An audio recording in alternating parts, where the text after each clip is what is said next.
Je suis Raphaël Cadiou, je signe depuis des années sous le pseudo de Grapho, des dessins, des illustrations. Je participe depuis 3 ans à la vie de l'association Brest en Bulle qui organise des événements BD dans la région de Brest. Et Brest en Bulle a aidé les auteurs à se regrouper pour initier le projet Casier. Donc le projet que moi j'ai retenu porte sur l'explosion de l'Océan Liberty. Alors il fallait que j'adapte un style qui est assez cartoon sur une histoire. Donc j'ai décidé de faire une histoire un peu semi-réaliste et qui ne soit pas plombante parce que c'est vrai que l'accident était un événement marquant de la ville de Brest en 1947 avec des morts, etc. Et on voulait faire quelque chose d'assez léger, quoi.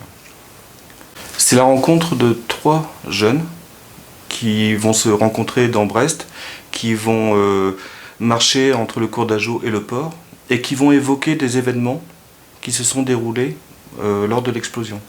L'histoire se passe 3 jours après, donc on est un petit peu en retrait. Et ils vont rencontrer quelques personnes qui vont juste parler du nitrate d'ammonium, qui vont juste parler de l'incident qu'il y avait eu, enfin l'accident même à Texas City en avril avant. On va parler de la bite d'amarrage qui s'est retrouvée cours d'Ajau. On va voir les dégâts au niveau du port. Et les 2 de ces 3 personnages sont des apprentis des Capucins, donc vont évoquer aussi l'explosion, comment elle a été vécue au sein des Capucins. Ma façon de travailler, c'est de travailler sur des feuilles volantes, où je fais des recherches d'attitude au bleu. Et quand j'ai une attitude qui va me servir, je la repasse au crayon gris,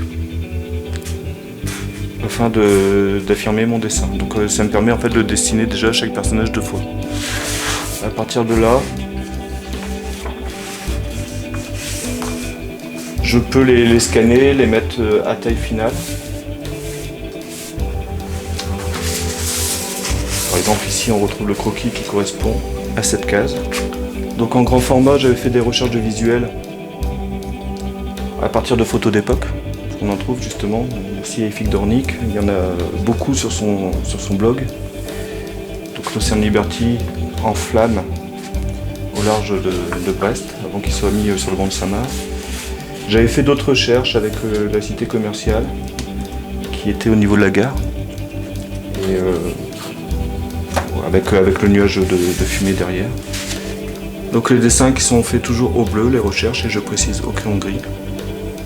Là j'ai travaillé à taille finale, et puis après je colle mes vignettes pour composer une planche.